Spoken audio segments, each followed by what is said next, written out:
Hello friends, I made this for. Today is the first video of the year, and what a crazy time to decide to start making these again.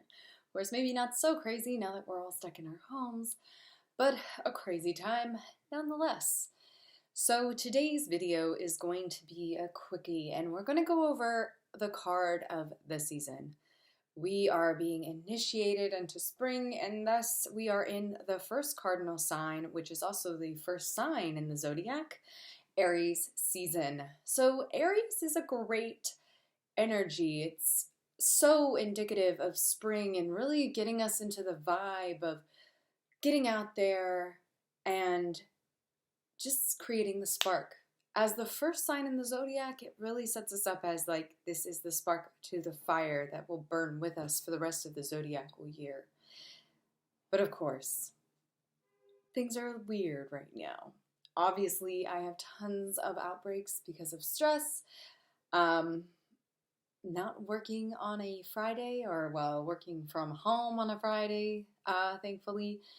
And yeah, it's been weird. So because it's been weird, I decided this video today should be done using my weirder decks. And actually, there are 3 decks that I have gotten since the beginning of this year.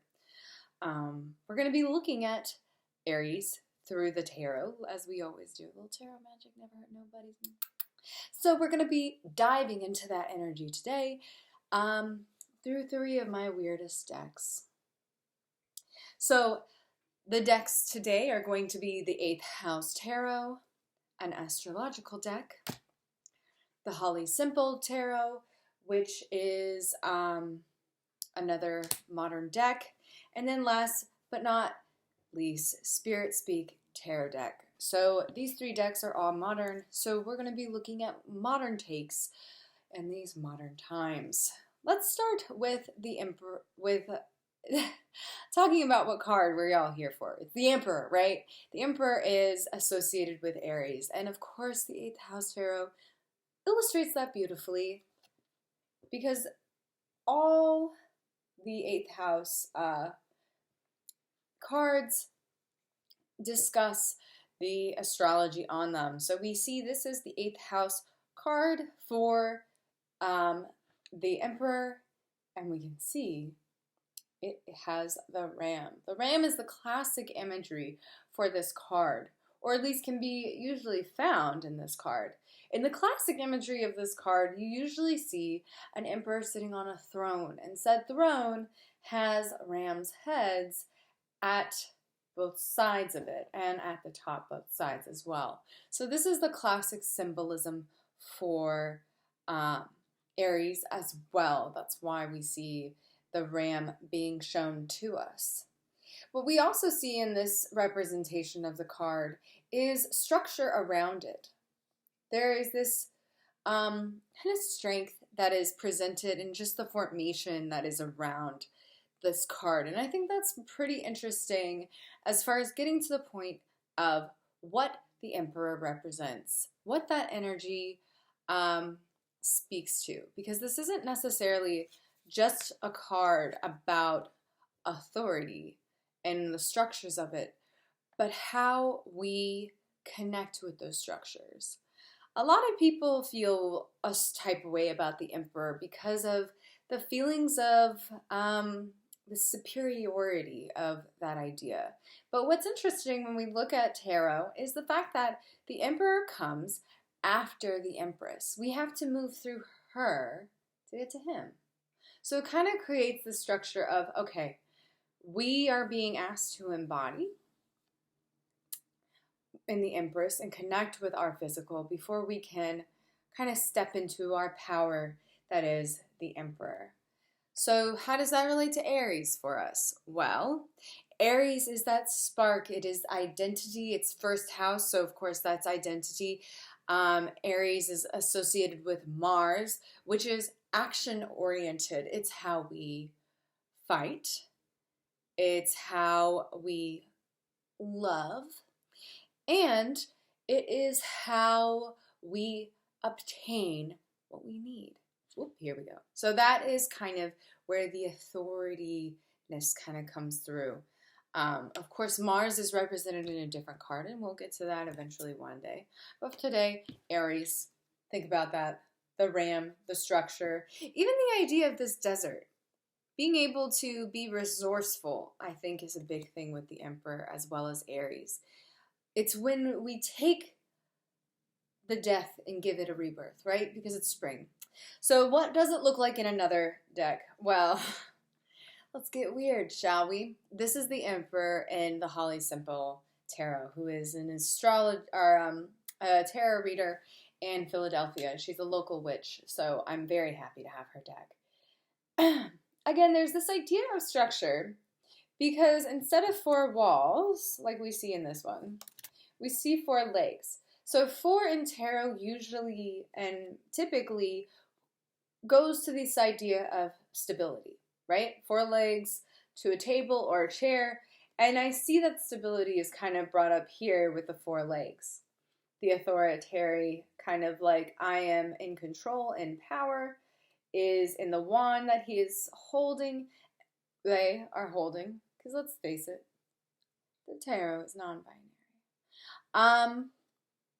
And this also relates to the element of fire. So when we see the wand in this card, it really helps us understand that connection. And this is what the wands look like in this deck, by the way. Beep, beep. We understand the connection to fire because wands are also associated with fire. Fire is associated with Aries, and that energy is, of course, very yin or outward, if we want to kind of dive into it a little more. So what can be a challenge right now for a lot of us, I think, is not only have we been inside for a long time, not only have we been cooped up, we're being cooped up in this time of really forward expansion. So we're having to adapt to the fact that we can't do what we would do. We would usually be getting together with friends, going places. It's not cold anymore, so we can do stuff. We can sit in our power and kind of create that strength that comes with Aries, with that forward action, and really step into ourselves after some inward work in winter. And of course, the sign of Pisces, the final sign of the zodiac. So this time in our astrological way can be really challenging as we are standing in our strength. We're not really able to push forward in ways that feel maybe expansive to us. And maybe that's not true for everyone. But I think collectively there's definitely a struggle of how do we step into the power of Emperor while being safe and being safe while stepping into our power. Lastly, let's talk about my last strange card.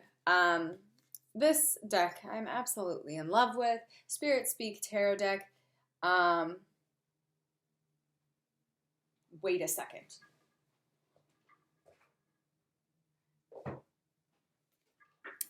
I thought so. Apparition Spirit Speak Tarot deck. That's what it is. So please buy this deck. It's gorgeous. It's beautiful. And it's actually a fairly interesting read. If you're used to other tarot decks, I definitely recommend it. I might do a whole review just on this deck. Maybe later this week. I don't know. But in other news, let's look at what it has to offer us, shall we? So this is the imagery for the Emperor in this deck.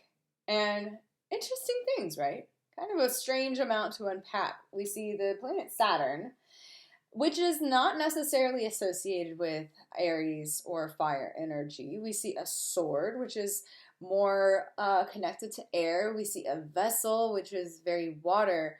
There is fire in the background, and then we see what feels very earth. So this card, I think, gives to the idea of connecting with the many layers of the Emperor. There is Emperor the provider, Emperor the vessel of power, Emperor the restrictor, if we look at Saturn as our constructs, And then we see the sword, which is kind of, again, relates to the authority of this card, the authority of that emperor, that strength.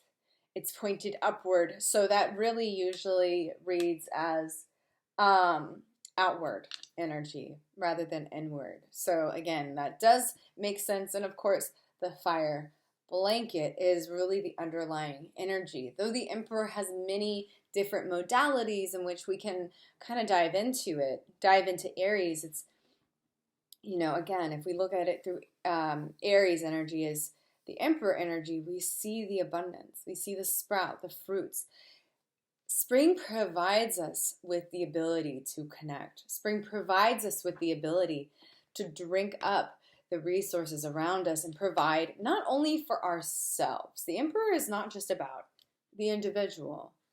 The emperor is about providing for the collective. So when we go through the empress, we kind of experience this ability of authority through our bodily self, our connection with our physical. And then the emperor is kind of the introduction of how we can share those gifts. It's not just authority. With authority comes responsibility, right? So the responsibility of the emperor is not just as a masculine force, but as a provider. Providing us with the nutrients, with the structure, with the vessel, with the protection, all under the energy of the fire element as the spark of new life. So, if there's one thing to kind of take away from any and all of these cards, is that there's a lot to take in with Emperor. We are being asked to rebirth with Aries. We're being asked to start fresh and to bloom into spring. We are being asked to allow everything that has happened leading up. We are coming out of the waters of Pisces and into the sweet, beautiful sparks and fires of Aries. And so how will we provide for ourselves, but also how will we provide for our community at this time? The invitation right now is not just how we take care of those we care about, but how do we take care of everyone in our communities?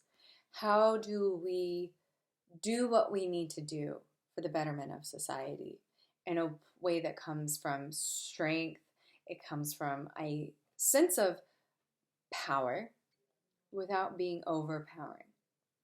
So those are my thoughts and feelings, suggestions, things to relate to as we sit in our homes and try to be useful in a world that can be very separated and dark. I hope you are doing well. I hope to do more of these very soon, and I hope that you will join me again. Friends that I made this for, please be safe and have a beautiful day. Bye.